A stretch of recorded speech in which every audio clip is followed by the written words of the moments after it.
Fala galera, tudo bom? Aqui é Rafael Benítez para mais um Fica Que Vai Ter Clique, esse podcast onde eu converso com a galera de audiovisual, os fotógrafos, os filmmakers que gravam e fotografam você pela vida aí afora.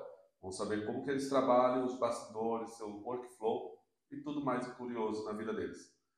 Hoje, Jean Masqueto falando um pouco da história dele e um calo para qualquer fotógrafo financeiro, como cobrar, prolabore e muito mais. Então acompanha, compartilha, segue a gente e vamos pro episódio.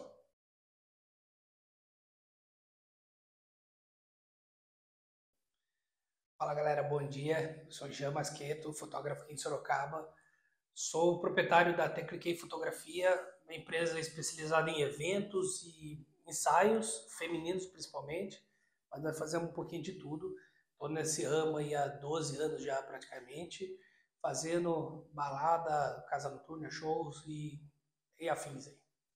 Já há um bom tempinho, hein, Jean? Tem um tempinho já. 12 anos, tá? Começou como? Da onde veio?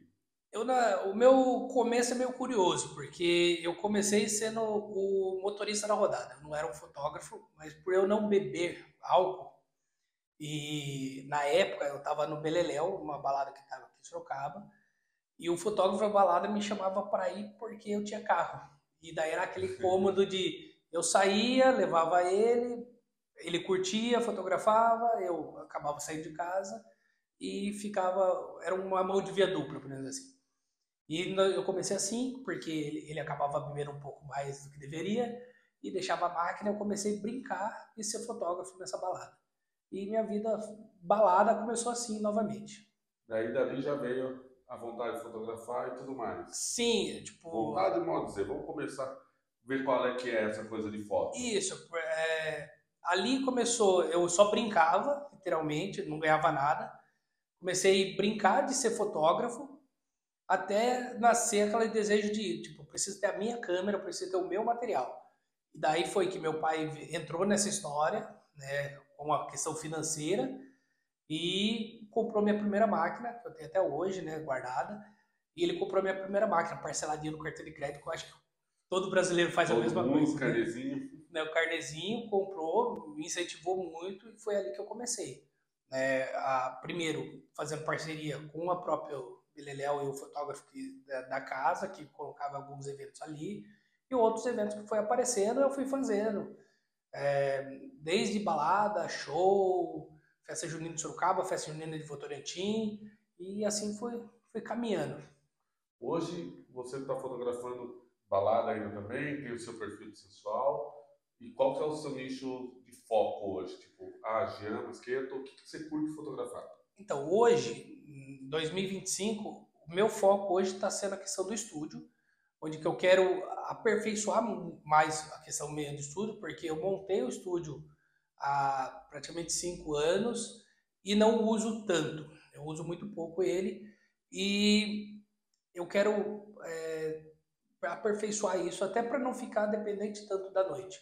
Ficar mais, podemos assim, trabalhar menos para ganhar um pouco mais, fazer um workflow legal aí, porque à noite nós sabemos como funciona, né? Sabemos bem, né? É Sim. alto e baixo e sacrifício também, né? Exatamente. É Daí legal você. estar ali na diversão da noite, mas ainda é um trabalho. Exatamente. E você sabe como que é. E tem todos os perigos pré-balada e pós-balada, porque você sai da balada 2, 3 horas da manhã, por mais que você esteja sobra porque você não bebe, normalmente você não bebe porque você está a trabalho, mas você pode encontrar um bêbado na rua aí e tá feita. Não é só você, né? Exatamente. Infelizmente não é só a gente. Então, esse é o desejo de eu ficar mais no estúdio, aperfeiçoar mais o meu estúdio, para que eu fique mais trabalhando de dia do que de noite, sabe? Aliás, a gente se atropelou aqui no começo, você tá um pouquinho nervoso, parece? Um pouquinho, Diferente de estar né? na frente da câmera, né? Isso é diferente. Eu entendo. Mas a gente está aqui hoje no estúdio, né? Isso. Seu local de trabalho, cedeu aqui o estúdio pra gente. Já é o segundo que eu estou gravando assim no estúdio da pessoa. E é bem legal, tá? Ver o bastidor um pouquinho, como que é cada estúdio ali, Sim, cada então. pessoa. Esse Obrigado aqui, pela recepção. eu que agradeço. Esse aqui, na verdade, é o meu terceiro estúdio. Eu comecei quando eu estava morando com a minha mãe. E era até engraçado, que meu estúdio sempre foi feito com estrutura de cano PVC, e daí eu desmontava o quarto inteiro, montava o estúdio, fotografava, desmontava o estúdio inteirinho, guardava tudo nos equipamentos, montava o quarto de novo. Aí em 2020, quando eu fui morar sozinho, aqui perto no Jardim Califórnia, tinha uma sala bem grande, e daí eu falei, mano, Agora que é eu vou agora deixar que eu tudo vou. montado. E ali eu comecei nesse desejo de trabalhar no estúdio. Trabalhei muito no estúdio, mas não tinha largado a balada ainda. Então ele ficou meio que dois produtos ali na empresa, né? Mas ali que eu comecei o desejo de estúdio, o gosto por fotografar estúdio, sabe? O que eu vejo no estúdio é a questão de você trabalhar muito a questão de criatividade, porque é uma tela em branco. Sim. E você tem que, seja corporativo, seja feminino, seja masculino, seja o que você estiver fotografando, uma tela em branco, você tem que usar a criatividade para luz, para forma, para postura, para você criar a fotografia. É outro universo da balada ou de eventos, né? Que eventos praticamente está tudo ali pronto. Isso, Você exatamente. tem que criar alguma coisa, claro, mas tá ali, né? Tipo, a pintura já está feita, você só vai registrar. Exatamente. No estúdio, ao contrário. Você Isso. tem que fazer, criar tudo. Outra grama. O legal é que dá para trabalhar com ambos, né? Sim. Já puxando um ponto para onde a gente vai direcionar esse assunto, dá para ganhar em ambos e ter mais uma fonte de renda, do que ficar dependendo somente de uma. Exatamente. É fotografia, mas você não depende somente de um nicho dela. Sim. Consegue vir mais para frente ali. Na questão já de mercado, né, para fotografia, já puxando para essa coisa de gestão, é importante toda empresa, não só fotografia, não só evento, mas todas as empresas ter vários produtos no catálogo. Mesmo que você tenha aquele produto principal, que no meu caso hoje ainda é a balada, mas você tem que ter outros produtos que vão agregar no final do mês aquele faturamento X que você projetou. Então é interessante você ter várias formas de você captar recurso. Um exemplo disso foi para a gente aprender com tapa na cara a pandemia, né? Com certeza. Eu que era focado 100% em eventos, porque eu vinha de uma agenda alta, a pandemia zerou. Não sei como foi para você, se você já estava no estúdio, se não estava. Foi aí um pouquinho esse cenário. Então, eu estava com o estúdio, estava até fotografando bem em 2019, 2020, quando deu a pandemia. Todo mundo meio que se isolou, então para mim também foi um baque. E daí nós entramos na questão de você ter reserva. Na época da pandemia, eu tinha uma reserva até considerável, né? E foi o que me sustentou sem vender nada. Porque na época eu vi muitos amigos meus, na época, que começaram comigo, que faziam foto comigo, que começaram a queimar equipamento. Vendia lente, vendia flash, vendia... Porque não tinha reserva, não tinha como se manter naquele mercado. Porque simplesmente a fotografia acabou com muita gente. Acabou com muita gente. Sabe? Então, financeiramente falando, é muito importante você ter uma reserva, projetar que 10, 20, 30% daquele seu faturamento fique retido, fique guardado, mesmo que não renda tanto, mas é uma segurança que você tem em um momento de, pode dizer, um momento especial ou um momento de dificuldade aí. Então, estão falando, para explicar para quem está vendo esse episódio, que não sabe o que é reserva de emergência. O que seria isso? Para quem está começando na fotografia ou para quem já está há algum tempo também, tempo não quer saber que saiba tudo, né? O que é reserva de emergência? Então, como o próprio nome diz, né? A reserva de emergência é uma reserva que você cria para eventuais problemas que você possa ter. Seja equipamento quebrado, seja manutenção mesmo, seja locomoção que você... Vamos imaginar que você tem que ir por uma balada, o seu carro quebre. Você vai ter que ir de Uber. Porque você já fechou com o cara, você tem que ir. Você não tem como não ir, né? Então você tem que ir de Uber e esse dinheiro é o que vai te manter esse trabalho. Então reserva de emergência é justamente para isso, né? Mas fica bem claro que não é só isso. Tipo, quando você fala em reserva de emergência, você pode estipular a reserva de emergência para curto e médio prazo. Como assim, né? O pessoal me pergunta como que eu faço, né? Ou por que é curto e médio prazo? Entenda que a curto prazo é aquelas coisas imediatas. Então vamos imaginar, você vai fotografar um casamento, por exemplo, e você só tem 2 lentes fixas. E é um casamento muito grande num espaço muito pequeno. E a sua lente, que seja 50mm, 80mm, ela é fechadinha demais. Então você precisa de uma lente grande, de uma grande angular. Então essa reserva de emergência serve até para você fazer a alocação de uma lente aberta para você cumprir esse papel. Ou para um médio prazo, é o que nem a gente está falando, de quebrar um equipamento, é você fazer um rendimento a longo prazo, pensando em troca de equipamento, pensando já na questão de evolução de equipamento mesmo. E daí você começa pouquinho, né? E daí lá um ano, 2 anos depois você vai ver que você tem um montão.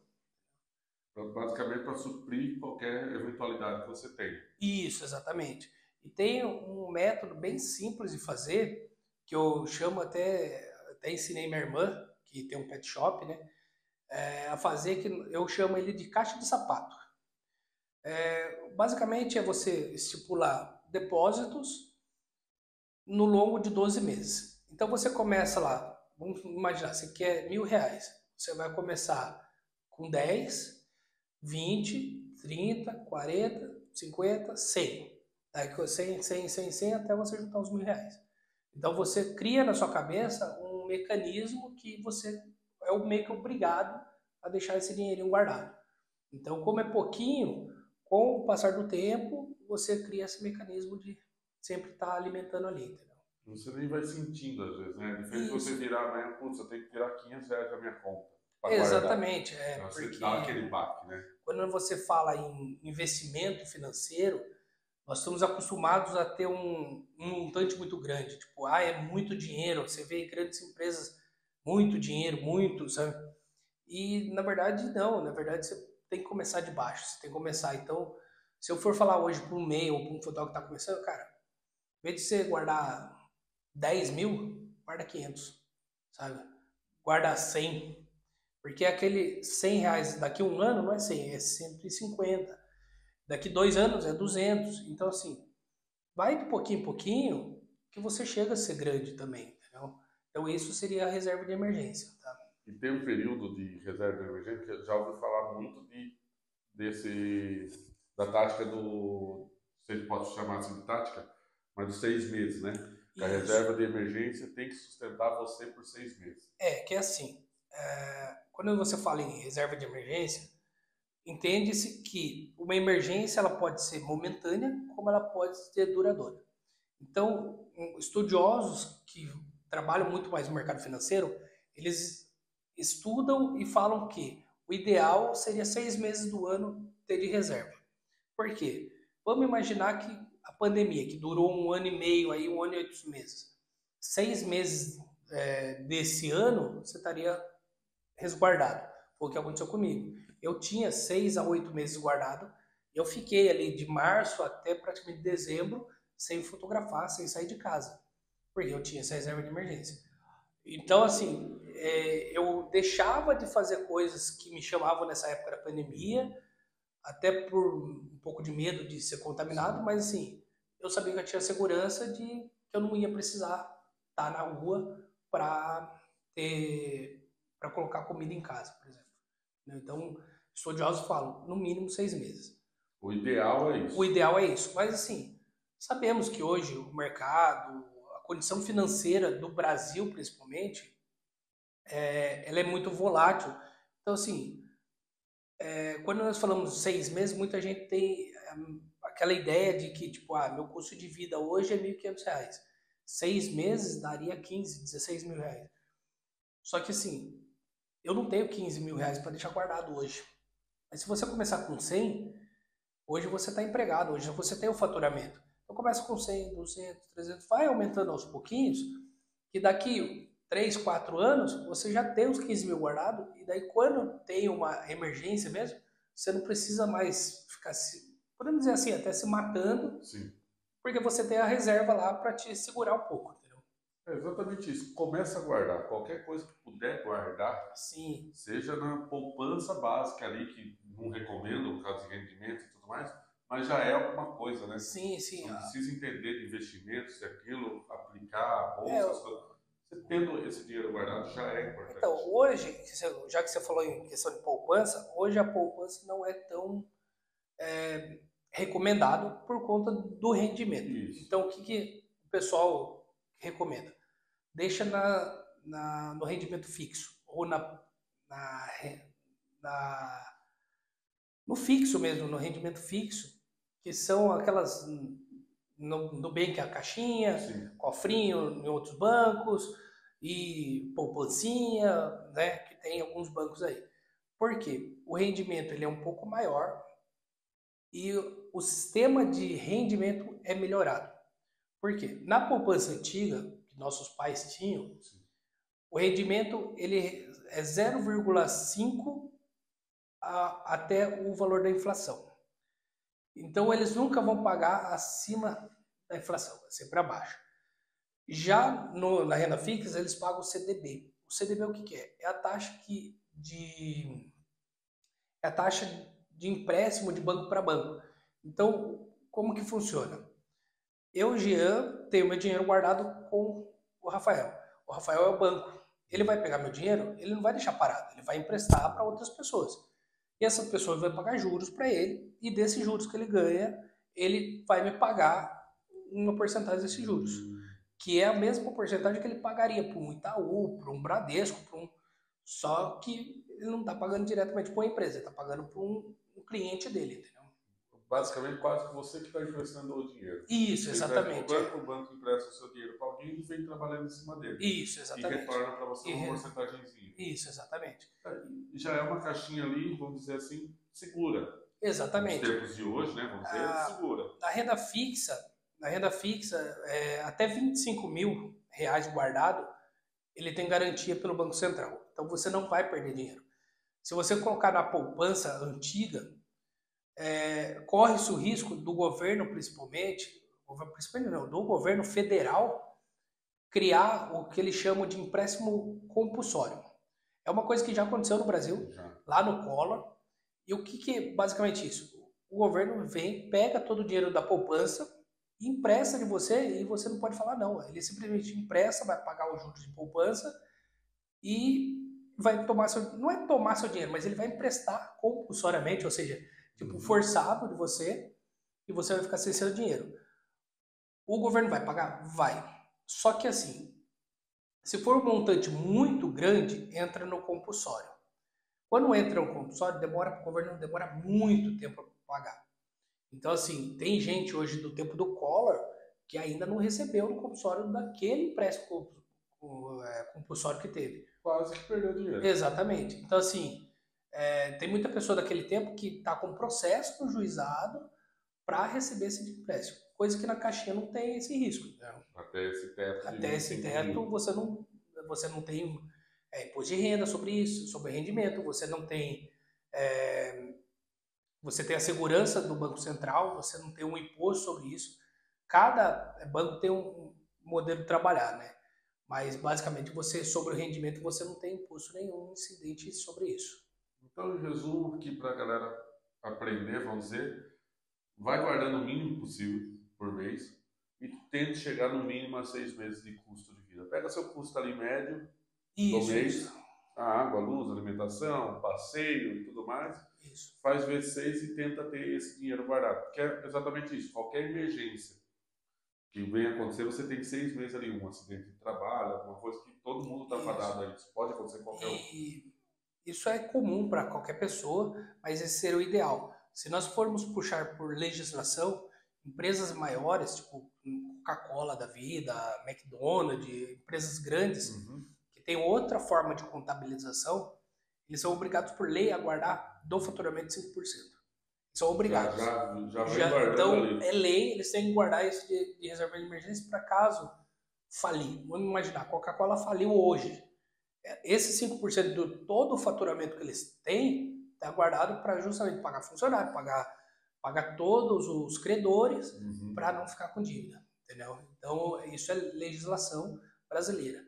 Coisa que no meio não tem, mas é o ideal você ter uma reserva. É o cenário ideal, né? Tirando ali uma reserva para reserva de emergência, uma reserva para investimento, né? Isso. Depreciação de equipamento. Tem várias nuances ali de Sim, investimento. então, Né? e assim, quando você fala em investimento, você tem que pensar, investimento financeiro é médio e longo prazo. Reserva de emergência, curto e médio prazo. Então é isso que diferencia um pouco, tá? É somente isso. Então, assim, você vai falar, vou investir. Todos os estudiosos falam a mesma coisa. Primeiro você cria a sua reserva de emergência de 6 meses e depois você vai para a renda variável. Qual que é a diferença dos dois? O próprio nome diz, renda fixa. Ela vai render o mesmo tanto naquele período programado. Renda variável é diário, sobe, desce, sobe, desce, sobe, desce. Vai ter dia que vai estar rendendo muito, tem dia que está rendendo muito pouco. Ou tem dia que você vai perder aquela ação, por exemplo. Daí renda variável, você já entra para o mercado mesmo, sabe? E daí tem várias... na renda variável tem vários outros mercados, podemos dizer assim. Você tem a questão de bitcoins, você tem a questão do trade, que é o compra e venda de aposta, na verdade, de compra e venda de ação.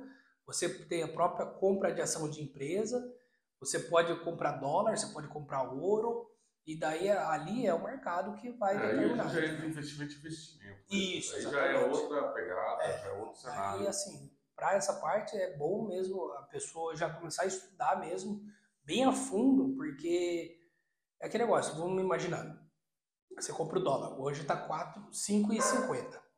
Beleza, você comprou 5,50, se amanhã ele valer 5,60, você ganhou 10 centavos naquele seu $1 que você comprou.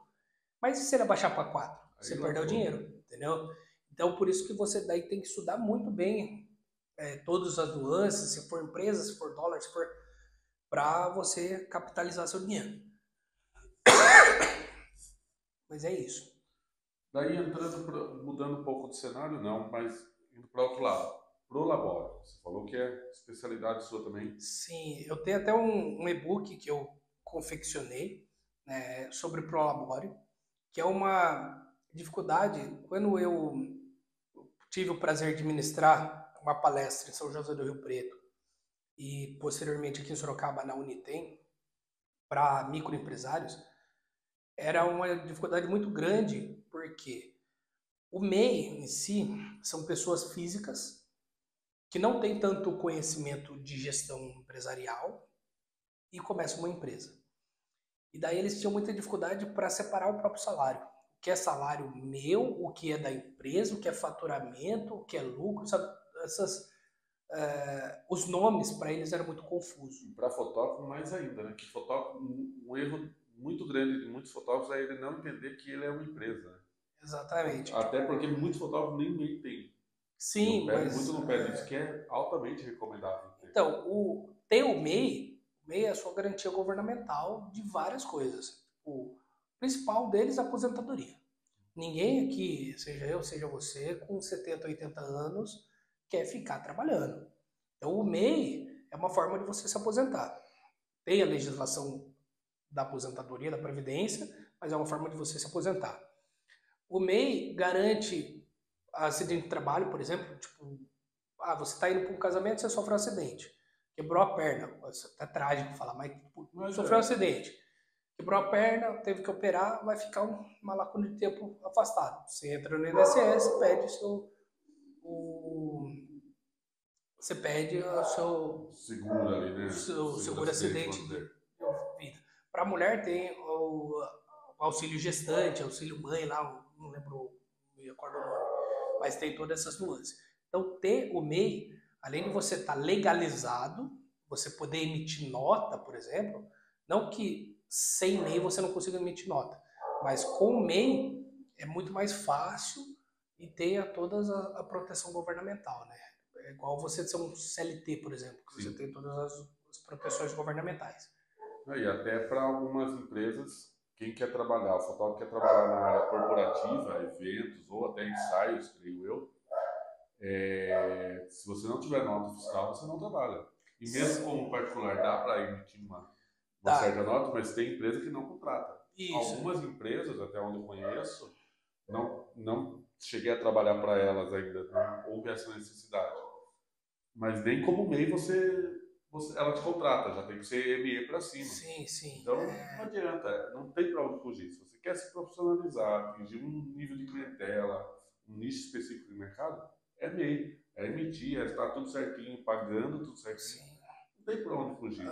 Tanto é que, assim, se você for pensar em questão de licitação, por exemplo, Também. se você quer trabalhar com fotografia escolar, que é um dos nichos da fotografia muito difundido, você quer fotografar as crianças, para você entrar dentro da escola, você tem que ter o MEI, o seu nome não pode ter dívida nenhuma, você tem que ter um passado muito libado, porque fazem uma pesquisa muito grande. Se você não tiver o MEI, não conseguir emitir uma nota, por exemplo, você não vai entrar nesse meio. Você vai ter que fazer tudo meio que, podemos dizer assim, por baixo do pano ou jeitinho brasileiro.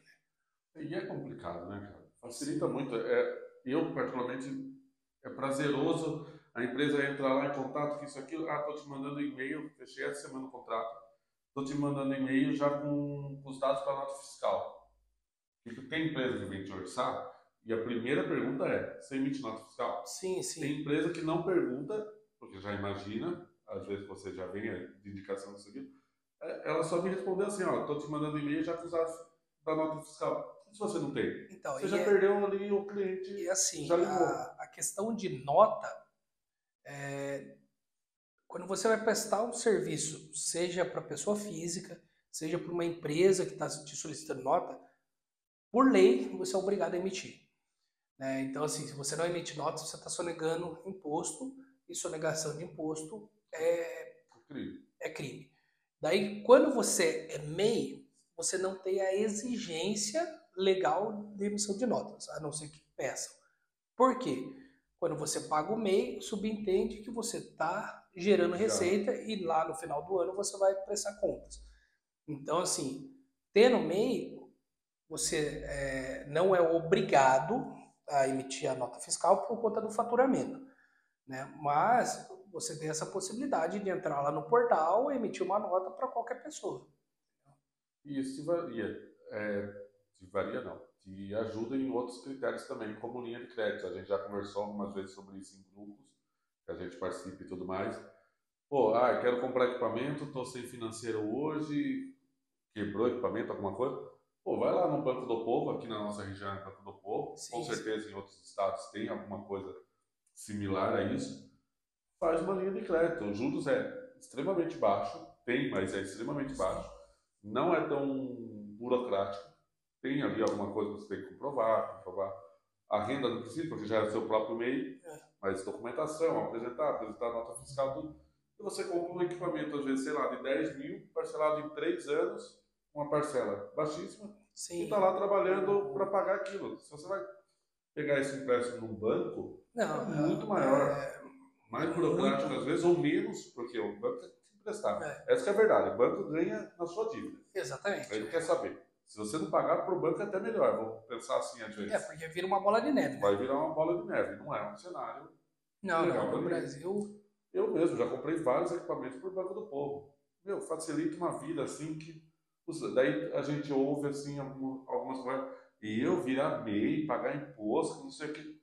É que a questão, né? Sim, a questão do imposto no Brasil, ele é muito desconhecida. Por mais que nós, quando nós nascemos, nós sabemos que nós já crescemos sabendo que nós temos que pagar imposto, mas ainda é desconhecido para muita gente. Então, assim, quando eu falo para a pessoa, nossa, você vai pagar imposto para MEI. Nossa, mas eu vou pagar imposto, eu tenho que trabalhar para pagar imposto.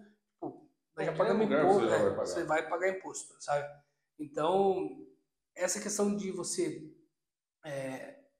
desmistificar o imposto, a taxa, os PIS, COFINS, e todas as nuances desse tema, é bem interessante, porque assim, o pessoal tem muito medo disso. Tipo, quando você falar, eu vou pagar imposto. E daí o pessoal fica muito assim, receoso, né? Nossa, vou ter que pagar mais para trabalhar, eu vou estar pagando para trabalhar, sabe?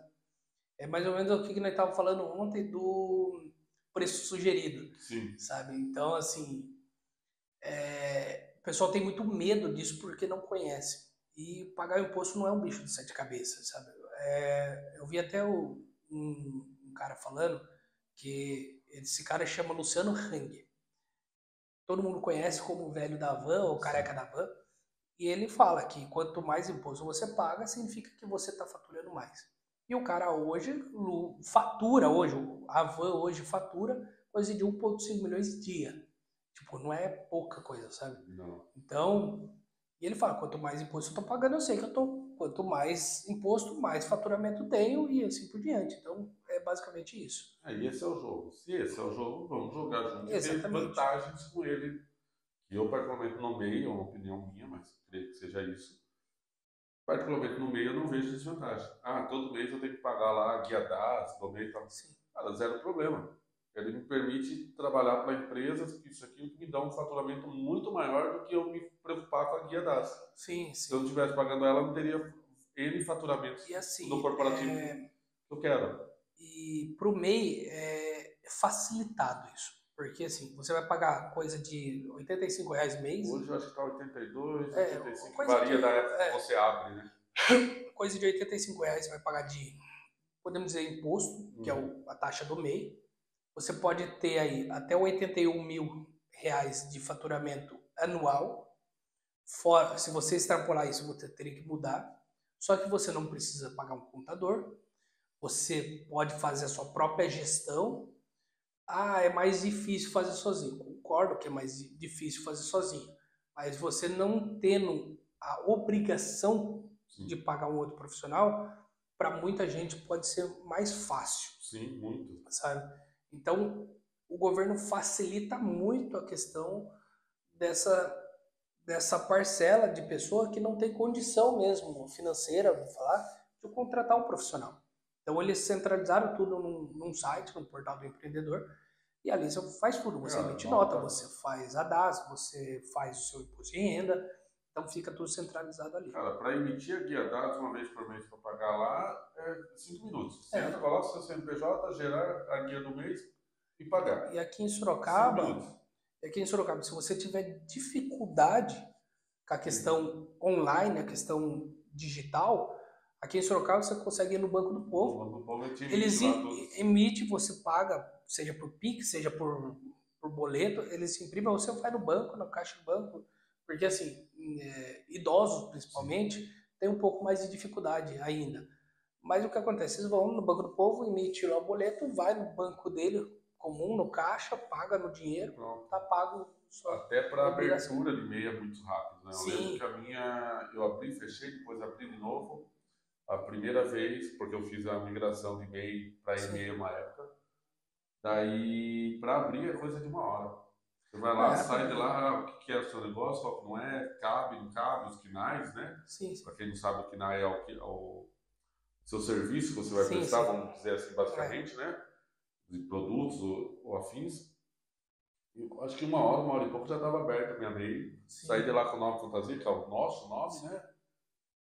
Com o carnezinho das 12 primeiras parcelas do ano, que eles já fazem, pelo menos quando eu abri a primeira vez. Pronto, resolvido. Você já sai com a empresa aberta, formalizada, legalizada. É só manter em dia. Hoje em dia, a questão do carnezinho, ele tá tudo digital. Tá? Então, hoje você não sai mais com o carnezinho como antigamente. Um bolo de prestação de 12 prestação ali durante o mês, lá de R$85. Você teria que entrar mês a mês e fazer a impressão ou gerar. Hoje nós temos o Pix, gira o código Pix, você vai pagar por ali. Se você tiver dificuldade, como eu falei, vai no Banco do Povo, você imprime para você. E que nem você falou, é coisa rápida. E para o governo, falando na questão governamental, para o governo é muito importante, porque isso é um meio de você medir o quanto a população está gerando de PIB para o governo. E hoje, questão de serviços é um dos meios que gera mais PIB para o governo. A PIB é o Produto Interno Bruto, mas assim, serviço, mão de obra é o que mais gera PIB hoje. E é o meio do governo mensurar quantas pessoas estão desempregadas, quantas não estão, quem está gerando riqueza, quem não está. E felizmente hoje, no atual momento, em 2025, a nossa taxa de desemprego é muito baixa. Sabe? Nós temos 5,8%, 6% praticamente. de pessoas desempregadas no país todo. Então ela é muito baixa.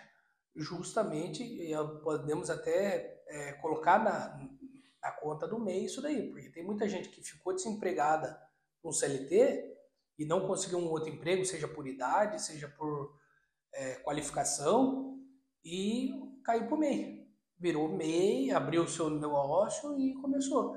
Como eu conheço casos assim de pessoas que começaram com MEI, foram evoluindo e hoje é uma grande empresa. Nós podemos até citar aqui a questão da Decor Colors, que é de Itu, que começou com uma portinha vendendo tinta e uma fabriquinha para montar tinta. E hoje é uma grande empresa onde vendeu 50% para o Apolinário, que é o dono da Polishop, por 2 milhões de reais. E você fala assim, tipo, uma empresa que começou pequenininha e hoje é um império, é muita grana. Trazendo isso para o lado de fotógrafos, eu tenho amigos fotógrafos que começaram não na ilegalidade, não é uma palavra correta, mas pequenos, como Sim. acho que todo fotógrafo, né? Nós lá, Sim. você há 12 anos, eu há 17, começou bonitinho e tal, eu abri MEI depois de um tempo também, até para ver se ia virar empresa e tudo mais. Hoje eles são MEs, eles são, acho que uma outra categoria de ME, não é ME mesmo, tem outros, né? Provavelmente sim. Limitado e tudo mais lá. Atende tipo Toyota, JCB, atende empresas gigantescas hoje, vivem no corporativo pesado, na parte de filmmakers. Fotógrafo filmmaker ali, a legislação praticamente a mesma de MEI, né? A gente tá falando. E hoje ele só pode atender esse tipo de empresa por conta disso. Sim. E paga um contador, putz, uma grana para ele pagar contador. Cara, o que ele paga em contador é bem longe do faturamento deles. Não, é muito diferente. Então não é se preocupar com quanto paga, e sim se preocupar com quanto está ganhando. Isso, exatamente. Diferente o pensamento. Quando você fala em empresas grandes de audiovisual, nós podemos aí chamar para o meio que nós vivemos. Hoje, tudo está na internet, tudo está no digital. Então, seja uma loja de roupa, seja a Toyota, seja a Coca-Cola, ela está no digital. E o nosso trabalho como fotógrafo, videomaker, ou hoje está muito difundido o videomaker mobile, né? Sim. Seja qualquer um dessas profissões, ou o profissional, vamos colocar aqui, o profissional de audiovisual, ele é muito requisitado. Então, seja para essa empresa pequenininha, seja para o grandão. Nós somos um profissional que é essencial para essa empresa. Eu já ouvi há um tempo atrás que, quando começaram a difundir a questão do IA, o fotógrafo vai acabar. A profissão vai acabar. Que eu sei o quê. Não, não vai acabar. Vai mudar. Vai mudar. É uma ferramenta que as empresas estão tendo para gerir seu tempo ali. E para nós é a mesma coisa. Mas isso não tira que nós somos essenciais para todas as empresas. E assim, eu não digo para a pessoa, eu digo para todo mundo. Então assim, seja um influencer, que é uma pessoa física, ela precisa estar na internet como influencer, ela precisa do audiovisual para estar na internet. Seja uma Coca-Cola, seja uma JBS, seja a lojinha de roupa da tiazinha da esquina do bairro. Está gerando material. Ela precisa ali do material gráfico para isso. E quando você fala em audiovisual, não é só foto e vídeo, né? Tem o design, tem o fotógrafo, tem o videomaker, tem hoje o social media, tem vários outros profissionais envolvidos nessa cadeia de trabalho. E na parte de custo, que é outro calo também, todo fotógrafo, vamos dizer bem fotógrafo mesmo, apanha também, né? Sim, é que quanto assim... cobrar, como gerir isso. Sim. O custo, quando você fala em custo, tem uma matemática por cima. Por quê? Custo é gasto, não tem para onde fugir. Só que despesa também é gasto. Então, o que nós costumamos falar? Custo e despesa são diferentes. São gastos, sim, mas são diferentes. Custo é a sua torneira fechada, despesa é a sua torneira aberta. Então, qual que é a diferença? Custo é o que você vai precificar. Então, você calcula seu custo de transporte, de alimentação, de diária, de hora, e você tem aquele custo. Então, sobre esse custo, você vai colocar sua margem e vai precificar para ter o faturamento e posteriormente o lucro. Já a despesa não, a despesa é um gasto que você está tendo simplesmente por existir. Então, assim, que nem aqui hoje no estúdio.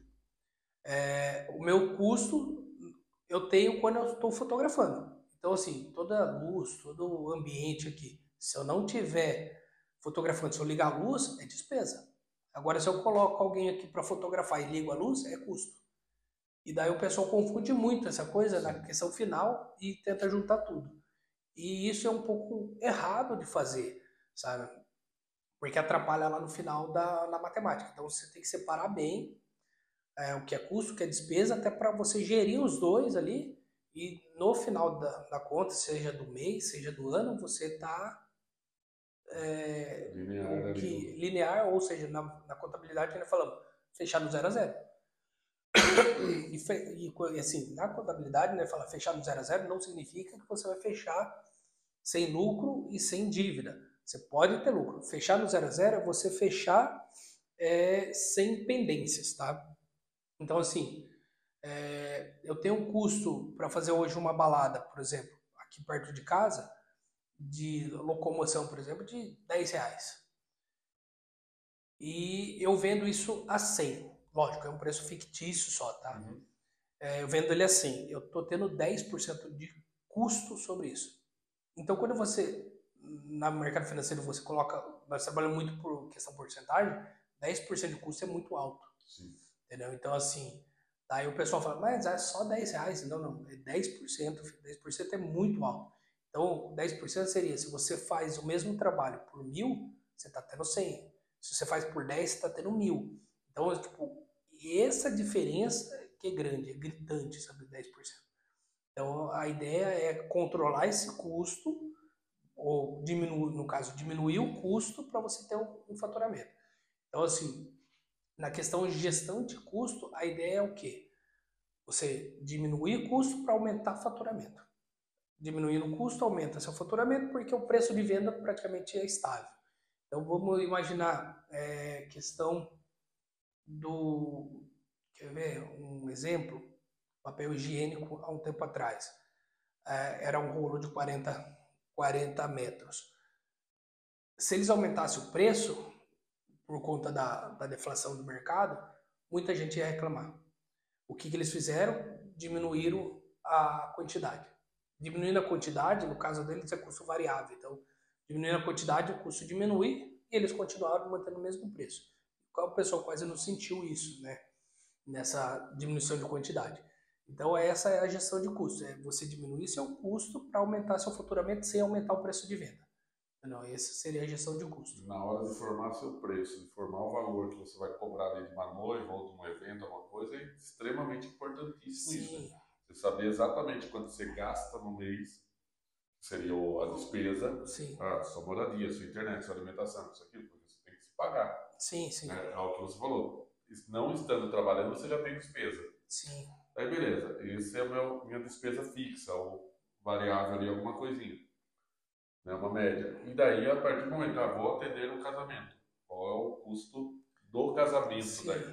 Daí ali você junta as duas matemáticas, né, os dois valores, para formar seu preço final. Sim, e daí é aqui que nós conseguimos começar a juntar o que é prolabore, o que é custo, para fazer uma gestão bem assertiva.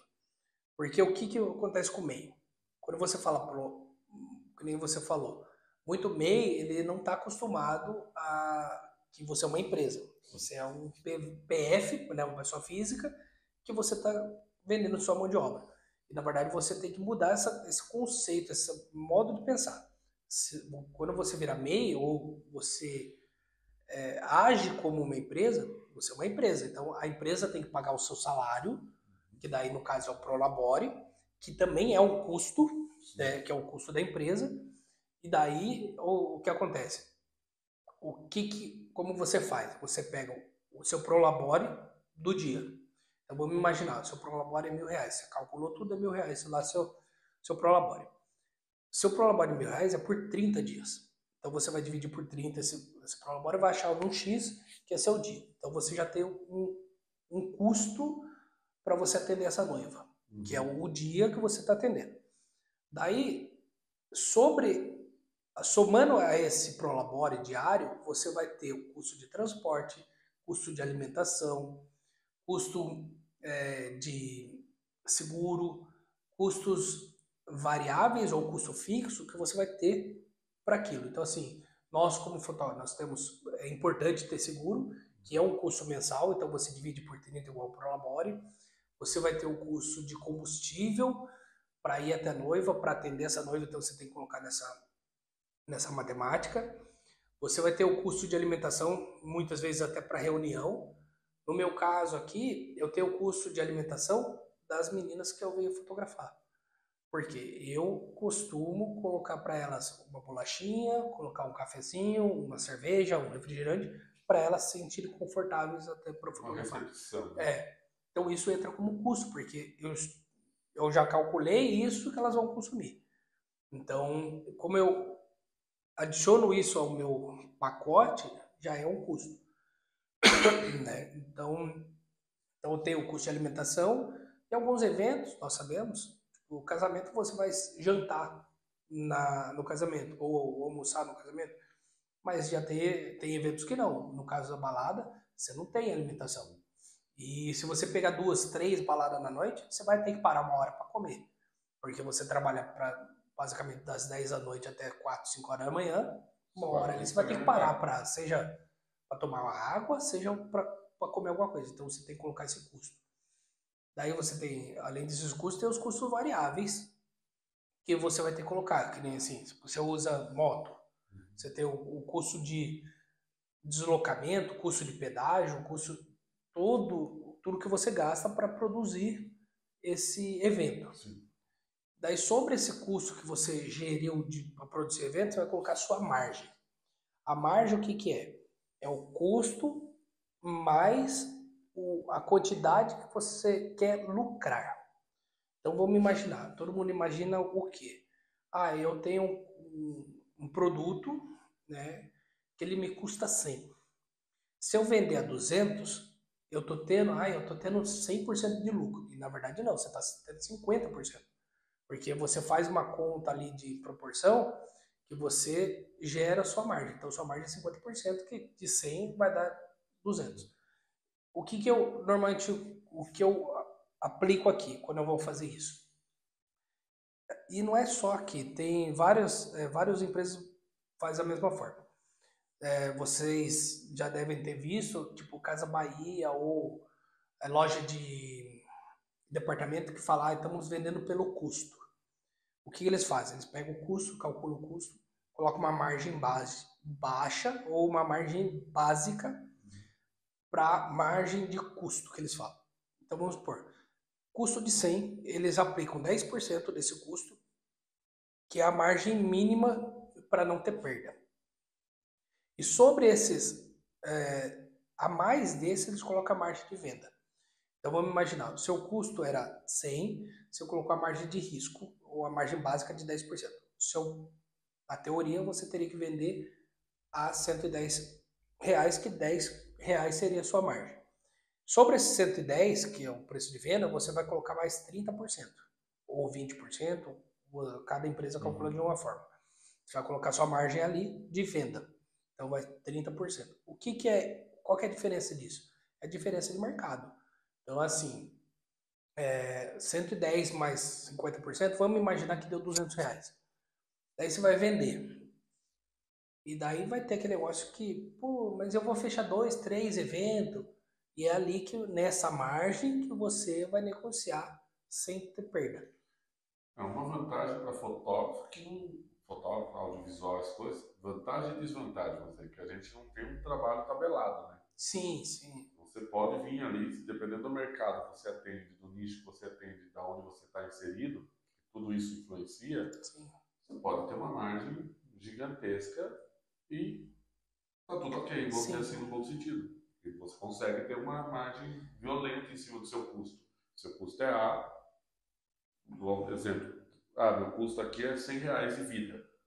Seria lindo, né? Sim. Puta, R$ 100 adoraria. de vida. Nem a internet é isso, né? Né? Mas eu vou cobrar meu serviço 5 mil.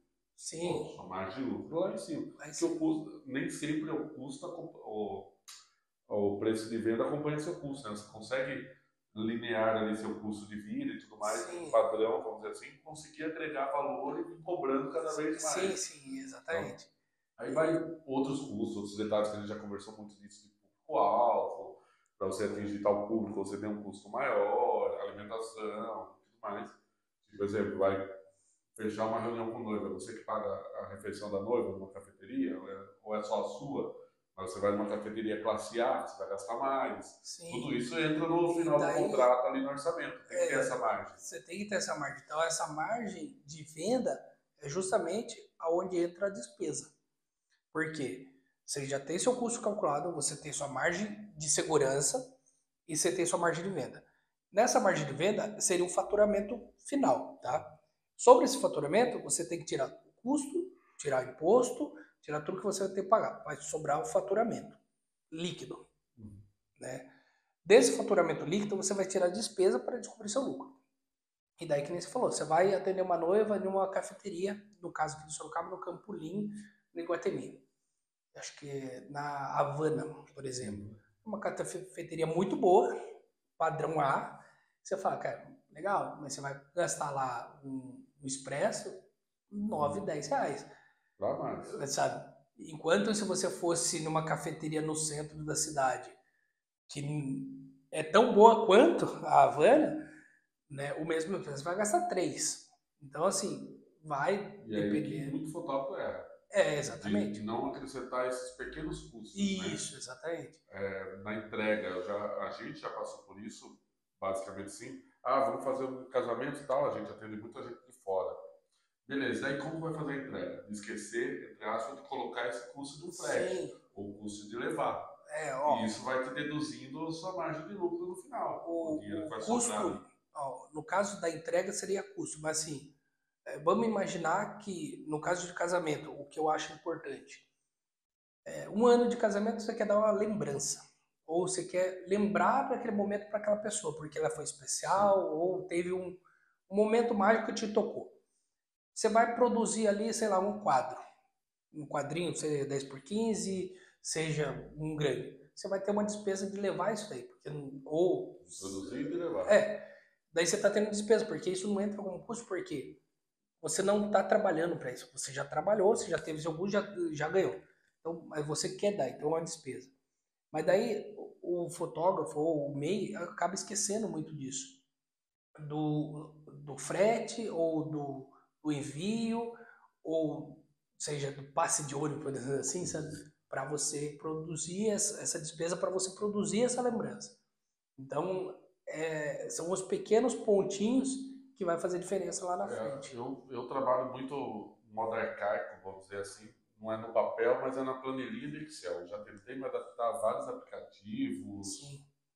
Então, sistemas e tudo mais. Eu trabalho na planilhinha do Excel. E isso tem cada um, sim, cada qual. O importante é fazer, exatamente. não aonde. Só te cortando, só para continuar.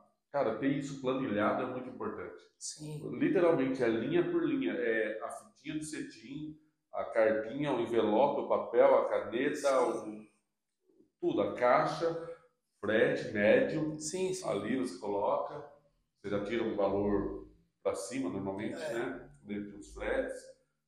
E tudo ali planilhado. Quero entregar daqui a um ano. Joga na planilha. Isso. Você não está trabalhando mais para aquilo, mas você bota o custo dentro daquele noivo. Sim. O casamento 5 mil, exemplo, R$ 10 é de uma lembrancinha daqui a um ano pro noivo. Você coloca no custo. Exatamente. Você tem já meio que valor. calcula aquilo ali, porque você sabe que podemos dizer assim, bem entre aspas, que é um dinheiro que você vai perder daqui a um ano. Então você tem que calcular isso, porque você sabe que daqui R$ 10 hoje é R$ 10. Amanhã não é mais. Então se você pegar esses R$ 10 e não fazer toda essa gestão, vai chegar lá na frente, ele vai valer 8. Outra coisa que muito fotógrafo que eu vejo, que a gente já aprendeu na marra, isso, graças a Deus, foi rápido, e já vi fotógrafo quebrar por causa disso, literalmente falir, é o custo de álbum. Sim. Cara, vender o álbum, aquele dinheiro do custo do álbum, da margem, a da margem do lucro, ok, é teu, vamos dizer assim. Mas o do álbum, o noivo fechou seu casamento lá à vista, com você lindo, perfeito, 2.000 só de custo de álbum. Você cata esse dinheiro e torra.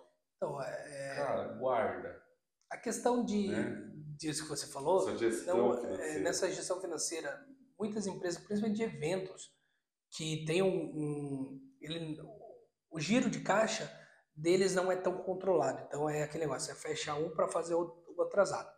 Isso é muito perigoso. Porque, como você falou, eu fechei um casamento, R$ 10.000. Pô, legal, Legal. puta, bacana, mas nesses R$ 10.000 eu tenho que pagar meus custos básicos do dia, que é um freelance, eu tenho que pagar o cinegrafista, eu tenho que pagar locomoção de todo mundo, eu tenho que pagar alimentação de todo mundo se tiver, eu vou ter que pagar vários outros custos, e daí vai me sobrar lá 5. Paguei tudo, sobra 5. Só que desses 5 eu tenho o custo do álbum. E daí, esses custos do álbum, R$ 2.000, eu tenho que já deixar guardado, porque eu vou produzir tudo hoje, eu vou editar daqui 30 dias, e daí é só daqui 30 dias que eu vou mandar fazer esse álbum. Então, o que você vai fazer? Esses R$ 2.000 que ficou guardado para o álbum, você só vai usar daqui 30 dias. Então, você já deixa guardado, já deixa gerido, gere já tudo isso, para que você não tenha pendência. Exatamente. Tipo, o mercado de casamento hoje acontece fechar com um tempo curto, acontece, mas o padrão mesmo de mercado é no mínimo de um ano. Isso. Então, vamos dizer assim, fechou o casamento hoje, a noiva foi lá e te deu 10 conto à vista. Acontece. Sim. Te deu 10 conto à vista. Dois contos desses 10.000 é algo. Você já deixa Pô, separado. catei, vou gastar, vou torrar, vou na praia amanhã. Daqui 1 ano e meio, você tem que entregar esse álbum. Sim. O álbum que você ficou a 2, já não custa mais 2 daqui 1 ano e meio. Exatamente. Já é mais. Isso tem que ter na margem de custo também. Sim. Uns 10% de aumento. Tem empresa de álbum que sobe 3 vezes ao ano. Sim, sim. Então você já tem que jogar essa margem um pouco para cima. O famoso joga para cima para cair. Sim, sim. Né? Exatamente. Já tem que ter essa margem de segurança. Aí você foi e torrou esse dinheiro. Daqui 1 ano e meio, a hora que você for fazer o álbum, você vai fazer parcelado. Porque você não tem o dinheiro à vista. Exatamente. Cara, a hora que isso aí começa a vender 1 álbum, 2 álbum, 3 álbum, 4, começa a virar uma bola de neve. Seu cartão tá lá sem limite, só com um álbum parcelado. É assim que o mundo fotógrafo quebra. Com certeza. Então, meu, cada essa grana à vista dos 2.000, bota numa caixinha de qualquer banco, deixa ele render para você ainda. E sem falar que, assim, Então você aumenta teu lucro. é que nem a minha avó falava muito disso. Se você não paga 100 hoje, se você não consegue pagar 100 hoje, amanhã você não consegue pagar 200. E sem falar que na questão do mercado, se você tem 2.000 de álbum, por exemplo, você, à vista, você negocia preço. Sim, Entendeu? Então, assim, você vai na encadernadora, ali na empresa de álbum, você vai ter que produzir aquele álbum lá, sei lá, capa acrílica. Eu não tenho muito conhecimento porque eu não trabalho com álbum. Você não trabalha com álbum, mas assim, vamos imaginar que seja lá 2.000, você vai um álbum 30 por 30, capa de acrílico, pesado, com todo o equipamento que você precisa. Você vai gastar 2.000 de custo para produzir. Só que daí você vai pagar ele hoje para só usar daqui 1 ano e meio, 2 anos. Então você chega para, olha, eu vou pagar antecipado. Entendeu? Não é à vista, mas eu vou pagar antecipado. Quanto você consegue fazer para mim? Paga de uma vez só. A própria empresa lá, ela vai falar, não, eu consigo fazer a 1.500. Você aumenta sua margem de lucro. Exatamente. Muitas encadernadoras hoje eles trabalham com créditos. Sim. Então você compra, vamos dizer, 5.000 valor real. Sim. E produz 10.000 dentro da empresa. Sim. Normalmente é o dobro. Você paga 1.000, vira 2.000, paga 3, vira 6, paga 5, vira... Puta, onde que eu vou conseguir 5.000 à vista? Se você está fazendo essa gestão prévia, meu, a hora que a empresa solta uma promoção lá de 5 vira 10, você bota lá 5 na mão da empresa, você tem 10.000 de álbum. Esses 5.000 a mais é lucro que você ganha numa outra noiva. A outra noiva fechou um álbum de 2.000 com você, os 2.000 que ela pagou você já tem de crédito. Exatamente. É lucro. É literalmente isso. E os 2.000 que você deixou rodando ali numa caixinha, daqui 1 ano rendeu só R$100. É R$100, velho. É R$100 que você teve a Pra mais. gente que é MEI ou qualquer empresa, qualquer centavo, Não, empreendedor em geral, sabe, qualquer centavo de desconto ou de lucro é centavo. não, é Já tirou o exatamente. frete do casamento, já livrou, Você já livra já muita pagou o coisa. combustível do seu deslocamento, Que nem você vai é falar, tudo lucro. você falou de R$100. Vamos imaginar, você deixou lá R$2.000 parado na caixinha. Daí um ano depois, que é o casamento, te rendeu R$100. Daí você pega esses R$100, você vai tirar esses 2.100 da caixinha. 2.000 você vai pagar para encadernador. Vamos imaginar que você vai pagar, você não está comprando crédito, mas você vai comprar lá na frente. Normal. Você vai pagar os 2.000 para o encadernador para fazer o álbum. Esses R$100, você já pagou o custo do transporte para a chácara, por exemplo. Ou para a igreja, da igreja para a chácara, que você ia ter coisa. Então, assim, você já é um custo a menos, podemos dizer assim. E, em contrapartida, entra aquela matemática dos 10% do custo. Então, se você calculou 10% de custo, já todo o custo é 10%. Se você já pagou pelo rendimento da caixinha, um desses custos, seu custo acaba caindo para 9. Você já tem um ganho ali sem uma economia, vira lucro. Exatamente, sem você fazer praticamente nada, assim, você deixou parado ali, entendeu? Hoje o que a gente aplica em casa, na nossa empresa? Todo trabalho, a gente tem uma entrega física, né, que tem um custo razoavelmente alto hoje, por se dizer. O que a gente faz? O cliente pagou à vista, o valor de custo desse trabalho a gente já cata à vista e já tira e bota na caixa da empresa. Sim. O cliente está pagando parcelado, beleza, 10 vezes, o valor do álbum é R$2.000. Ele vai pagar em 10 vezes o trabalho, R$200 por mês, você já vem tirando e já vem guardando todo mês. Sim. Nossa, todo mês você tem que tirar R$200? Todo mês você tem que tirar R$200. E já vai botando uma caixinha. Sim.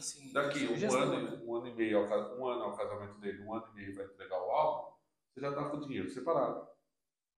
Está rendendo alguma coisa ainda. Se surgiu alguma promoção de algo, você paga. Daí tem um limite para você usar, daí você vê esse limite, para não perder também, que já vi de fotógrafo de perder créditos.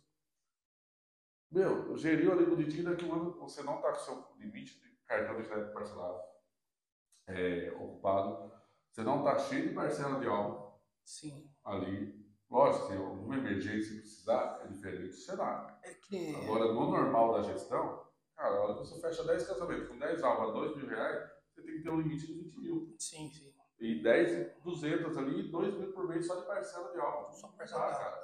Vira uma bola de neve muito rápido para você se perder. E quando você fala em R$200, você fala assim, tipo, R$200. Para uns vai ser muito pouco. Mas quando você traz para uma realidade de vender 20 mil em álbum, é 2.000 por mês. Exato. E é os mesmos R$200. Se você for colocar, é os mesmos R$200 por álbum que você está tirando mês a mês ali para deixar guardado. Daí você fala, puta, é R$2.000. R$2.000 é praticamente um pouco mais do salário mínimo hoje em dia. Dependendo do nível da sua empresa, quando você cobra e tudo mais, é um valor que te quebra. Sim, com certeza. Literalmente. É onde a gente vê fotógrafo quebrando. Exatamente. Não só fotógrafo, e assim, também mais. Você falou do Excel. O Excel hoje é uma ferramenta grátis praticamente. Todo computador com Windows tem. É uma ferramenta hoje, por conta da internet, bem simples de estar utilizando. E você consegue fazer muita coisa ali dentro, principalmente de gestão. Sem usar aplicativos, sem usar códigos, sem usar... só de alimentar ali. As tabelas que você vai usar ali, as fórmulas que você vai usar, são fórmulas bem simples para a nossa realidade. Né? Então, assim, é bem simples você usar essa ferramenta e praticamente você não vai ter custo nenhum sobre ela. Diferente de você pegar um aplicativo que vai fazer a mesma coisa do Excel que um terceiro vai estar alimentando. Então, o Excel hoje ajuda muito. Que nem o meu pai mesmo, nessa questão financeira de gestão, meu pai consegue controlar até a conta de energia elétrica. Porque ele tem uma tabela no Excel, onde ele vai lá todo dia de manhã, ele tira a leitura do dia. Daí ele tira a leitura e ele coloca na tabelinha. E daí no final do dia, no final do mês, ele sabe quanto que ele rendeu quanto que ele gastou de quilowatts. A tabela já multiplica quanto isso pelo quilowatt-hora, quanto que vale cada quilowatt. e ele sabe, ok. Então quando chega a conta, ele não tem susto. Ele sabe que ele vai pagar lá seus 100 reais. No final do mês já vai lá reclamar, desliga o chuveiro. Sim, exatamente. Vai mais rápido nesse Ixi, banho. meu pai fazia muito disso, sério. Meu pai fazia, quando minha mãe era casada, meu pai ficava muito pé. Tipo, eu queria ficar lá cantando no chuveiro. Não pode. Mas a gente brinca, mas é verdade, cara. Para um profissional, tendo MEI aberto ou não, profissional fotógrafo, audiovisual, essa galera, ter seus custos bem definidos, não precisa ser a vírgula ali, que também é difícil para a gente ter a bala da padaria e alimentar. Sim. É o ideal, a gente sabe, todo mundo recomenda. Ideal. Mas você tem ali no mínimo lançado, quanto você está gastando por mês, quanto está entrando, o custo do seu trabalho, o custo da sua entrega e tudo mais, cara, isso faz uma diferença na sua gestão. Não, é extremamente muito importante. Teve um tempo atrás, muita gente não sabe, mas eu trabalhei em creche na prefeitura, antes de ser fotógrafo. Eu apresentei um projeto na creche para ter uma caixinha de emergência para nós não, mas para as crianças poderem gastar esse dinheiro no final do ano. A ideia do projeto era o quê? Os pais doariam ou levariam para as crianças colocar moedinha no cofre. Eu comecei a fazer conta lá, meu caderninho lá, minha calculadora. Comecei a fazer conta. Se cada pai deixar de comprar uma bala, 50 centavos por dia dá para esse filho. 5 dias por semana. 5 vezes 5, 2,50. Semana. 4 semanas, 10 reais. No final do mês são 40 reais. No final do ano são quase 100. E daí essa criança nós conseguiríamos ceder para a criança, por exemplo, quando eu fiz o projeto, dessa criança ter um dia no Girafesta, no McDonald's, uma coisa totalmente diferente, pagando ônibus, pagando alimentação, pagando um brinquedo, porque ia ter um grande faturamento, mas assim, pagando um brinquedo, e diário, ou semanal, mensal, ia ser um custo bem baixo, sabe? Você nem sente. E você nem sente. Então, assim, como você falou, o ideal seria você marcar até a bala que você gasta naquele café, seria o ideal. Lógico, você não tem todo esse controle, você tem que ser muito meticuloso. Mas é bom você ter tudo marcadinho para que no final do mês ou no final do ano você não tenha aquela surpresa absurda de ter uma perda de dinheiro. Por exemplo. Isso é até legal para você, putz, olha, fechei o ano, ganhei X, fechei X. Opa, você faz uma avaliação ali, dependendo do serviço, mas puta, janeiro é muito fraco para mim, então dezembro eu tenho que fazer alguma promoção para vender mais. Ou em janeiro fazer promoção aí, entra a gestão de empresa mesmo. Sim. Você sabe se é o mês mais fraco, se é o mês mais forte. Mês mais fraco, então vou tirar uma férias. Tiro férias esse mês. Não tiro no meu mês mais forte. Sim. Ou faço promoção para vender mais, para suprir aquele mês. Então entra tudo isso, né? Agora, se você não lança, se você não gera esse financeiro seu, não tem uma gestão de empresa, não tem nada, você não sabe disso. E sem falar que no caso de MEI, essa gestão, esse faturamento total, você tem que lançar no final do ano para o imposto de renda. Então, toda essa gestão é importante. E daí, que nem você falou, no caso nosso, que está na noite na balada. Aqui em Sorocaba, é até gozar de falar, né? Mas assim, a vida noturna da balada começa a bombar depois da festa junina, ou no caso agora da festa julina de Sorocaba. Só em agosto. Então assim... Agora volta a aquecer o mercado. Daí começa agosto, setembro, outubro, novembro, dezembro, puta, bombando, balada, né, trabalha muito. Mas janeiro até julho é aquela coisa de... Parece um bonecão do posto, porque você tem que surfar na onda. Então, é que nem você falou. Você faz o seu dinheiro de agosto até dezembro, todo o faturamento, para você gerir de janeiro a julho, você está tranquilo. Saber onde você pode gastar, onde você pode. Onde acontece muito isso é a questão de cidades como praia, cidades praianas, onde tem aquele comércio que ele vive do tempo de férias. Então, o que normalmente costuma fazer? Nesse tempo de férias, eles acabam subindo o preço, porque tem muita gente consumindo, né, questão de mercado, consumo, demanda, acaba subindo o preço, mas por que eles fazem isso também? Porque eles sabem que dezembro, janeiro, ou junho e julho, que é temporada, eles têm que lucrar ou faturar para render, suprir todo o ano. Trazendo para o nosso mercado a empresa de formatura. Exatamente. Dezembro, janeiro, as coisas racha de lucrar, um monte de evento, um atrás do outro. Sim. Pro meio do ano dá uma segurada. Acontece alguma escalação de grau, alguma coisa fora de época, mas não é a mesma coisa de... Não, exatamente. Então quem você trabalha faz... com escola, casamento hoje não tem mais aquele mês das coisas, né? Tipo, deu uma diluída no meio do ano agora. Mas mesmo assim, você não vê casamento acontecendo em janeiro. Exatamente. Porque... Pleno carnaval, casamento, alguns eventos desse tipo, carnaval, janeiro até fevereiro, quase não acontece. Você tem que fechar antes, para aquele mês você tira férias. Eu que trabalhei em Araçoiaba por 3 anos, lá é totalmente diferente daqui. Lá, janeiro não tinha nada. Fevereiro, carnaval, daí fechava a cidade, você fala, mano, como assim, velho? Carnaval. E é uma cidade muito pequena, tipo, comparado com Sorocaba, é muito pequena. E lá fecha a cidade, janeiro, fevereiro, praticamente não tem nada. Morre a cidade, você fala, mano, parece uma cidade, parece que eu tô literalmente no meio do mato, no sítio mesmo. Morre a cidade, não tem uma alma viva na rua. Daí, em março, começa a bombar de novo. É diferente de Sorocaba. Sorocaba começa depois de agosto. Lá, março, bomba. Daí, chega em abril, finalzinho de março, abril, tem o evento lá que chama Abril Fest. É um evento muito grande lá na cidade, que agora chama Araçoiaba Fest. Né? É um evento muito grande. Mas a cidade trava a cidade. Vem gente de toda a região, de Sorocaba, Votorantim, Tapetininga, Capela do Alto, vem muita gente. Você fala, mano, a cidade é piquitica. Nesse evento, triplica muita gente, sabe? É muita gente. E daí você vê a questão balada ali, onde eu tava ali, bombar muito. Naquele período de abril, que pra nós aqui de Sorocaba é totalmente fora. Sabe? Totalmente fora. E daí você fala, mano, como assim, né? Tipo, é abril, é. E daí maio, dá murchada. Daí murcha maio, junho murcha por conta da festa junina em Votorantim, julho por conta de Sorocaba. Daí volta também em agosto. Daí agosto até dezembro não tem mais nada, salvo algumas coisas. E daí que nem esse ano, que 2024, 2025, o que mudou para mim lá foi o quê? Em março teve Abril Fest no final do ano. Em abril teve 2 festas na região, que foi uma em Capela do Alto e uma em Peró. Festas produzidas pela prefeitura.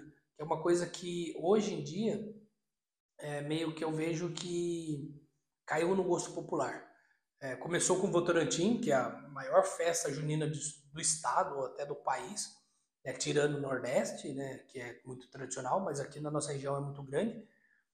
E depois Sorocaba, e parece que essas festas de algum tipo de cultura local ficou muito difundida. Então, que nem Capela do Alto, eles fizeram a festa do milho verde. Lá eles têm muita produção de milho verde. Fizeram a festa do milho verde. Mano, tinha muita gente. Veio gente de toda a região. E é uma coisa que eu pude ir lá,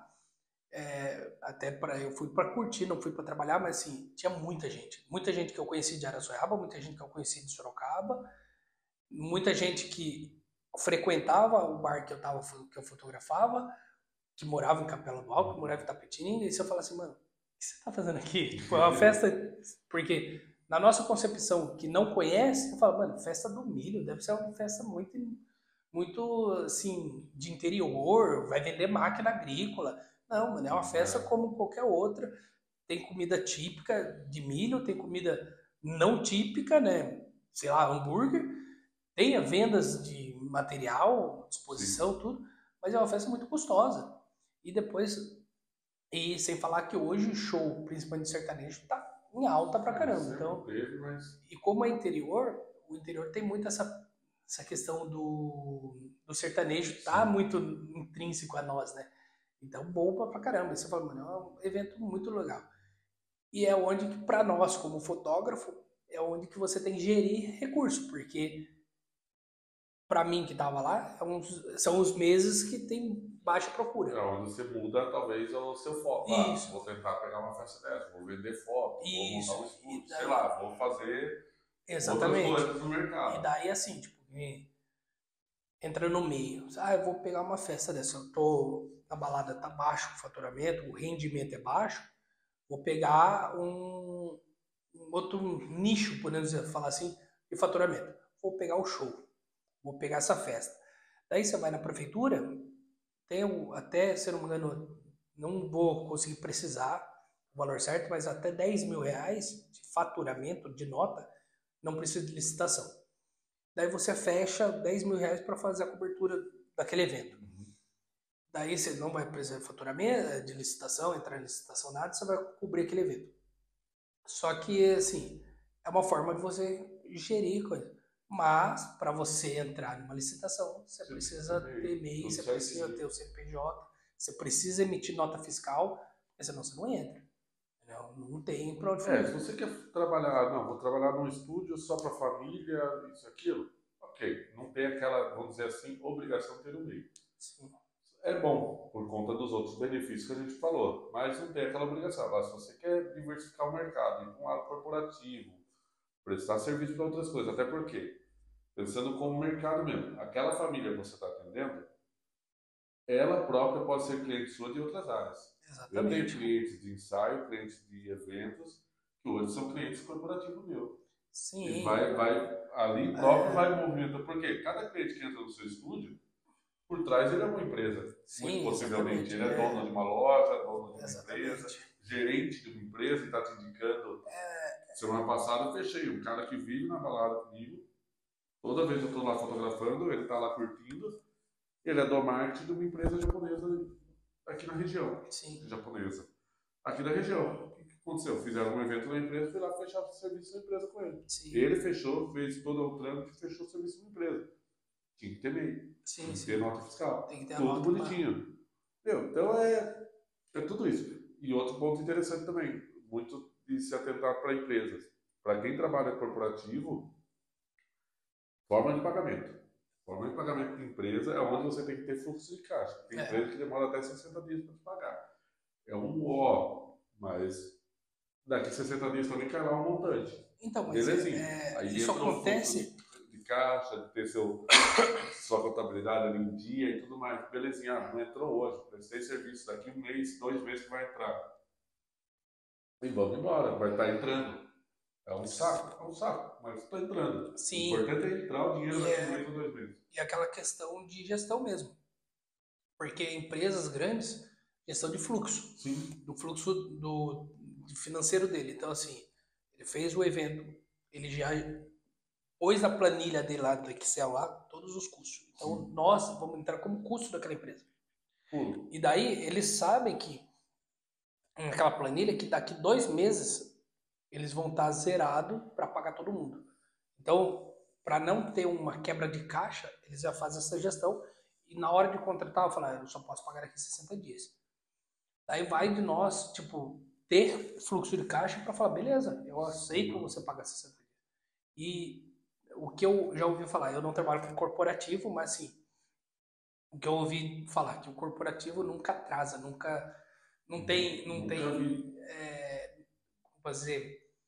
tem calote, né? É difícil. Sabe? É muito difícil. Então, é diferente de você trabalhar com outros públicos, né? Mas o corporativo fala que não tem o calote. E ao contrário se faz verdade, né? Enquanto corporativo, você vai receber ali às vezes 15, 30, 40, até 60 dias depois. Casamento, às vezes você fechou o casamento hoje para daqui 2 anos recebeu à vista. Daqui 2 anos você vai fazer o serviço. Sim.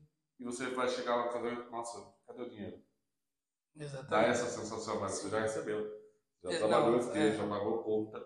Aí entra também o fluxo de caixa. Sim. Daqui 2 anos você tem aquela data reservada, você não pode vender mais aquela data. Sim, você já recebeu. Cara, não adianta. Tem que ter os números controlados. O mínimo do mínimo possível. Você tem que ter essa gestão de custo, de venda, de tudo, né? Com certeza. Tipo, gestão empresarial, na verdade, esse é o nome, né? Gestão empresarial. No meio da gestão, né, empresarial, tem vários outros o leque é muito grande, né? Porque dentro desse meio tem gestão custo, gestão de custo gera custo e despesa. Tem gestão de custo, tem gestão financeira, tem gestão de RH, tem gestão de RH de pessoa ou de pessoal, tem algumas empresas que é pessoal, tem gestão de meio ambiente. Então, o leque de gestão empresarial é muito amplo. E quando nós pensamos, seja MEI, seja uma grande empresa, você fala, mano, é muito gigante a questão, sabe? Então, se você não começar a pensar grande, você se perde. Outra coisa que muitos falam você falou se não paga 100 hoje, não paga 200 amanhã. Se você não controla pequeno, o grande vai ser pior ainda para você controlar. Exatamente. Ou então não cresça. Você não quer crescer? Tudo bem, não tem nada errado. Quero ali faturar 2, 3 mil todo mês, aquilo que me paga, tudo bonitinho. Tá ótimo, não tem problema disso. Cada um sabe o seu faturamento necessário e onde quer chegar. Agora, se você quer crescer, o estúdio. Mas não dá para ganhar dinheiro com isso. Conheço gente que fatura 100, 200, 300 mil no ano no estúdio. Sim. Só que daí vai ter que mandar folha de pagamento. Você não vai faturar isso sozinho. Você vai ter que ter um editor, um atendente, uma agenda, ali uma secretária, uma recepcionista. Né? Você vai ter uma folha de pagamento para você gerir. Sim, é a mesma coisa que você falar assim, puxando para um outro nicho, né, de mercado, barbearia. Hoje está muito em alta a barbearia. E aqui em Sorocaba, por exemplo, eu vi que muita gente começou a fazer aquela barbearia por assinatura. Sim. Então o cara paga uma vez só e usa, mas que nem você falou, eu vou usar durante o ano. Eu tenho que gerir agenda, eu tenho que gerir faturamento, eu tenho que gerir porque se eu vou ter essa modalidade, eu tenho que ter várias pessoas para atender essa pessoa. E daí eu tenho que ter agenda com todo mundo, eu tenho que gerir quem está disponível, quem não está, marcar. Então eu vou ter o curso da recepcionista, eu vou ter o curso do barbeiro, eu vou ter o curso de material, e você tem que gerir para você faturar grande lá na frente. Não adianta. No geral é isso, né? Jean, mais alguma observação, alguma coisa importante para o fotógrafo que ele tem que se atentar, que faltou aqui, que a gente não falou, ou é por aí? A gente não se aprofundou tanto no assunto, mas já deu para ele entender que ele tem que gerir o mínimo possível a empresa dele. Sim. Seja MEI ou não MEI, ele ainda é uma empresa. O que eu ia falar, assim podemos entrar na gestão. Também é a questão de conhecer seus direitos e seus deveres. Nós, no Brasil, nós temos uma lei que ela é conhecida como Código de Defesa do Consumidor. Se não me engano, o número dela é 8078 de 1990. É uma lei que protege muito a questão consumerista. E ali está atrelado muitos deveres que nós temos como empresários, tá? Para a proteção desse nosso cliente. Então, eu acredito que colocar a obrigação de todo MEI, todo empresário, todo profissional que queira trabalhar com clientela, que faça a leitura dessa lei. Não é uma lei pesada, não é uma lei comprida, ela tem praticamente 80 artigos, é bem simples de entender. E tem alguns artigos chaves ali que podemos citar o artigo 18, artigo 39, artigo 51, que são praticamente os chaves, e o artigo 66. São basicamente esses os artigos principais. Mas assim, questão de contrato. Nós vamos vender, tipo, casamento, é contrato. Só que daí, lá, quando nós puxamos para a lei, lá no artigo 6 dessa lei, do Código de Defesa do Consumidor, fala que tem que estar tudo minimamente explicado. Nada pode estar escondido, porque pode ser considerada venda casada ou até uma duplicidade de venda ali. Então, você tem que estar muito bem explicado. Então, eu acredito que a recomendação de leitura, ou até de um livro de cabeceira, seria a lei do Código de Defesa do Consumidor. Dica de passagem, me corrija se eu estiver errado, o fotógrafo normalmente não tem empresa aberta, mas não porta aberta, loja. A não ser estúdios de rua, de loja e tal. A maioria não tem, mas talvez no escritório dele seja obrigatório ou não. Mas quem tem porta aberta é obrigatório ter esse código de defesa do consumidor no balcão à vista do cliente. Exatamente. No escritório eu acho que já não é. Então, mas aí entra o que você falou, a recomendação de ter. O escritório é assim, todo comércio no Brasil, todo comércio que tenha presença de público é obrigatório a ter o exemplar do Código de Defesa do Consumidor visível e de fácil acesso ao consumidor. Você não pode bloquear. Então, aquele negócio que muita gente faz, pega o código e coloca embaixo do balcão. Não pode. Não pode. Você não precisa pedir. Tipo, eu chego lá no seu estúdio. Você tem uma empresa no centro, loja aberta, que você vende equipamento, você tem seu estúdio e você recebe pessoas ali dentro. Eu não tenho que chegar para você, você tem o código de defesa do consumidor? Não, tem que estar ali no balcão para eu pegar a hora que eu quiser e folhear ele. Isso é lei. No caso do nosso aqui, que nós não temos porta aberta, nós não temos essa obrigatoriedade de deixar visível, até porque nós não recebemos público, entendeu? É a mesma coisa, eu não sei se você já viu no YouTube, está muito difundido agora a questão de vídeos sobre código de defesa do consumidor. Que o pessoal, mas eu não autorizo o meu uso de imagem. Daí é aquele negócio, entra muito aquela questão de você não tem esse direito, porque você está num ambiente público, você não está num ambiente privado. É diferente aqui nesse espaço. Aqui é um ambiente privado. Tem o portão de casa, eu não recebo público aqui dentro, a não ser os meus clientes que marcaram comigo para receber. Então aqui é privado. Então assim, se alguma vez alguém tiver essa demanda, eu vou atender lá fora, no portão, eu posso até convidar eles para entrar aqui, mas aí sim é opcional. Agora numa loja, seja um estúdio, seja de coisa de porta aberta, onde recebe clientes, uma reportagem desse nicho chega lá para você, essa coisa de, eu não autorizo o meu uso de imagem. Você não tem muito direito porque você está num ambiente público. E gravar hoje em dia não é proibido. Gravar. A forma que usa esse vídeo. Exatamente. Lógico que o repórter, a pessoa que está gravando, tem que saber como vai usar esse vídeo, que é para não prejudicar a imagem daquilo. Mas nesses casos desse vídeo, já que eu trouxe esse tema para o bate-papo, nesse caso do vídeo, você não está prejudicando a imagem de ninguém, porque houve uma violação do direito do consumidor, normalmente, e esse repórter está mediando até para que essa questão não chegue no judiciário. Que é, diga-se de passagem, bem ligado. Exatamente, porque você trata desse problema, que é natural, qualquer empresa pode ter, você trata desse problema e você não tem outros custos, porque você vai ter um problema, você entende o problema, você gere esse problema, resolve esse problema.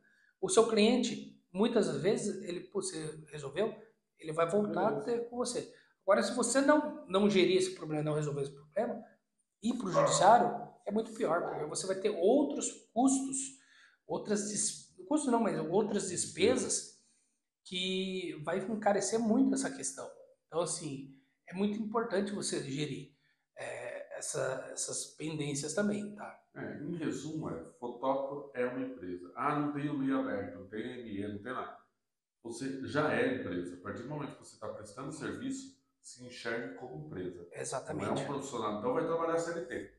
Exatamente. De fotografia. Daí é outro cenário. Mesmo assim, você ainda já é uma empresa ali. Sim. Né? Tem muita gente que presta serviço CLT ou como PJ para empresas. Então, tenha isso em mente, né? É assim, você prestou serviço para alguém, você já é um empresário. Já é uma empresa. Aqui no Brasil, é o único país que nós temos esse regime de MEI, que pejorativo, podemos dizer assim, que é o microempreendedor, que subjuga muito pequeno. Uhum. Outros países não existe isso, tá? Então, assim, mas seja você sendo MEI, seja ME, seja limitada, seja sociedade anônima, você é empresário. Então, sendo empresário, você tem que ter gestão, você tem que saber gerir, você tem que saber vender, você tem que saber produzir, você tem que fazer tudo, ou melhor, saber fazer tudo. Não significa que você vai fazer tudo. É o que você falou. Você quer crescer, você vai ter que saber fazer tudo, mas não necessariamente vai fazer. Então, assim, no nosso caso, hoje, eu, por exemplo, eu sou o fotógrafo, eu sou o editor, eu sou o vendedor, eu sou o social media, eu sou o designer, eu sou tudo. Quando eu mudo a chave e quero crescer minha empresa, eu vou ficar por trás dessas pessoas. Então é a hora que eu vou ter um fotógrafo, que eu vou ter um design, que eu vou ter